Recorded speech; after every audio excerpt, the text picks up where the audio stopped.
Bonjour. Alors, on sait que ChatGPT est massivement utilisé pour les requêtes informationnelles surtout. On sait qu'aujourd'hui c'est devenu notre assistant personnel, on lui demande tout et n'importe quoi, moi la première.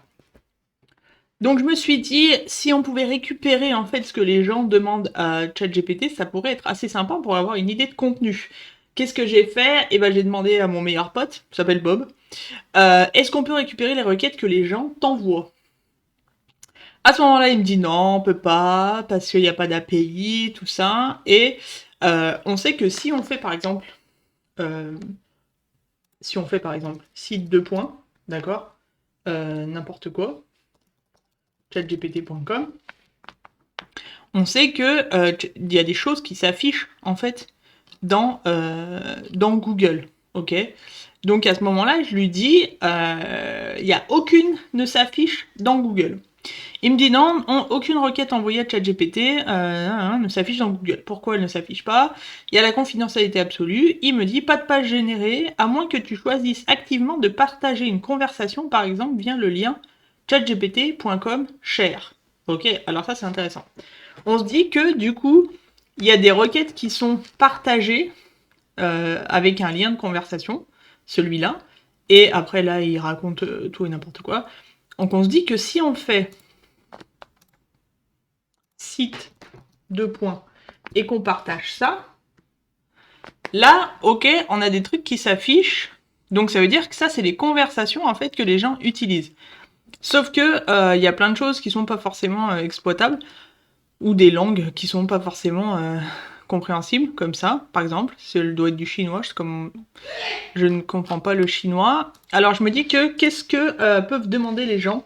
Euh, Généralement, moi, je vais lui dire, par exemple, c'est quoi. Alors là, on va récupérer, ok, c'est quoi la recherche vectorielle, analyse de discussion logique, en fait, c'est quoi le problème, la division par zéro, création d'une carte conceptuelle, processus de tokenisation, ok, et alors à ce moment-là, on peut essayer plein de choses, par exemple, on peut se dire que, on peut lui demander, par exemple, peux-tu, voilà, et là on aura jeu de coopération pour la rentrée, affiche mathématicienne, contreprétrie Barbade, QCM pourcentage, résumé complet du polar. Donc ça, quand on ouvre, eh ben on va sur la conversation en fait qui est partagée. Ok, donc là on voit. Alors on n'a pas on n'a pas les informations de la personne. Hein. Attention, il y a une confidentialité du coup ça, mais on peut récupérer en fait toute la conversation. Et donc c'est La vie secrète des écrivains par Guillaume Musso. Si vous avez par exemple, d'ailleurs je l'ai lu, il est pas ouf. Si vous avez un site, vous pouvez par exemple faire un résumé complet et vous pouvez essayer plusieurs requêtes comme ça. Lui demander par exemple j'ai un problème avec je sais pas quoi. Et là, voilà, mesure de vitesse trafic, division par zéro, bug, des attributions, répondre aux questions, nombre de questions pour un entretien. Donc ça peut être pas mal. Nombre de questions. Là, ici, on cherche pas des requêtes avec du volume ou des choses comme ça. Là, on cherche à répondre à des gens qui se posent des questions. On se dit, du coup, éventuellement, si ChatGPT, il est questionné sur le nombre de questions pour un entretien, et que vous avez fait un article éventuellement là-dessus et qu'il est positionné sur Google, il peut du coup être utilisé comme source, et il peut ensuite apparaître ici, et la personne, bon là elle demandait le nombre de questions, mais si par exemple elle cherche une information, elle peut cliquer et du coup elle peut être amenée sur votre site. Aujourd'hui il faut se dire que pour être cité par ChatGPT, ça peut être pas mal d'avoir comme source de trafic. Voilà, impact de la montée des eaux. Donc ça doit être dû à une inondation. Voilà. Et on peut récupérer comme ça toute la conversation et se dire, ok, la personne cherche ça, mais aussi les mouvements de population consécutifs. Ok, et là, on a les réponses de ChatGPT, et on se dit que, par exemple, si on dit ça, et qu'on cherche dans Google ça. Donc, on a la ChatGPT qui ressort directement ici. Ok, après, on a d'autres choses qui répondent pas forcément, mais ça se rapproche de la requête. Donc ça peut être pas mal, par exemple, de prendre cette question-là et d'en faire un article. Par exemple, ici, quelle baisse de stockage de CO2 planétaire en pourcentage. Et vous pouvez vous amuser comme ça à pas mal de choses. Et, et à tester plein de... Je sais pas, si vous avez du jardinage par exemple. Alors, le jardinage, ça marche pas. Alors, on va mettre tomates. Non, ça marche pas non plus. Donc, plutôt des choses génériques. Peux-tu... Je voudrais... Voilà, je voudrais un antagoniste qui ne soit pas un vrai méchant. Donc ça, c'est la création d'un personnage. Donc, elle doit avoir une problématique qui est de écrire un livre. Il y a beaucoup de gens qui écrivent des livres avec ChatGPT. Hein. Ça fait un peu flipper. Moi qui adore la littérature, bref. Et vous pouvez chercher problématique. Voilà. Canicule et transport urbain. Donc là, on a d'ici 2030, les grandes villes sont à haut risque. Voilà, c'est pareil, des mouvements de révolte. Ok. Là, il donne plusieurs sources. Vous voyez, vous voyez des sources ici. Si vous faites par exemple un article sur les sources sur la chaleur, transport et révolte climatique, si d'autres gens cherchent cette requête-là, vous pouvez du coup être cité là si vous avez fait un article.